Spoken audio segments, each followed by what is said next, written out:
Studio equipment is expensive, and you don't want to be stuck with just one or two backgrounds.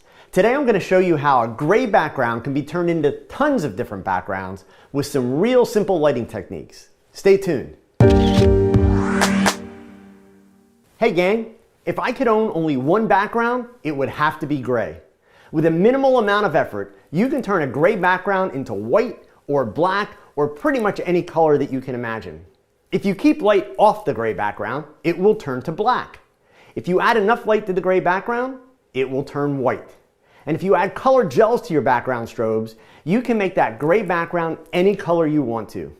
Be sure to stay tuned until the end, and I'll show you some cool tips for managing your color gels and some of my favorite shots that I've created on a gray background. Now, almost any gray will work. I like to use a middle gray or an 18% gray whenever possible. A real light gray is a little tougher to get rich colors from, and a real dark gray will work fine, but it needs more light to make it white. So a middle gray works great in either direction, and it takes the colors really well. You can use a seamless paper background, which is thick paper, kind of like a heavy construction paper on a roll. Or you could use a vinyl background, which is much more durable, and it can be wiped clean, so it lasts much longer than the paper backgrounds. But be aware, vinyl is more expensive, and it's much heavier, and it's usually too heavy for a background setup that relies on light stands. You can also use material from a fabric store, or even a wall that's painted gray like you see in this studio setup. Now if you go with paint, make sure that it's a matte finish so that you don't get glare from your lights. I've included some links in the info section to paper, vinyl, and material backdrops that you can find at Amazon.com. Here are some examples of how you can change a gray background. Let's start with just one light and a medium-sized softbox. If I place my subject about 5 feet from the medium gray background, this is the result. And remember, this is a one light setup. I don't have a background light in use. Now if I move my subject and light closer to the background, this is the result. And if I move the subject and the light further from the background, I get a black background. The softbox stayed the same distance from the subject in all three shots. Now if I go ahead and move everything back to the original starting point about 5 feet from the background, and I add one background light, I can create a gradient that starts lighter at the bottom of the frame and gets darker towards the top. Adjusting how high or how low the flash is aimed will also change the appearance of the gradient in your shot. Now it's worth noting that while I'm using monolights, you can do these same lighting setups with speed lights. If I turn the power way up on the background strobe, I can use the same two light setup and really blow out the background to make it white. So we've done gray, black, white. How about colors? When I use the color gels on the gray background, I like to go with two background lights so that I can light the background evenly. If you only have one background light available, don't be afraid to try this. Just try and set that light about 7 to 10 feet from the background so that the light has a chance to spread and cover all of the area that will be seen behind your subject. So I'll set up one strobe on each side of the background, and let's begin with a blue gel. Then red,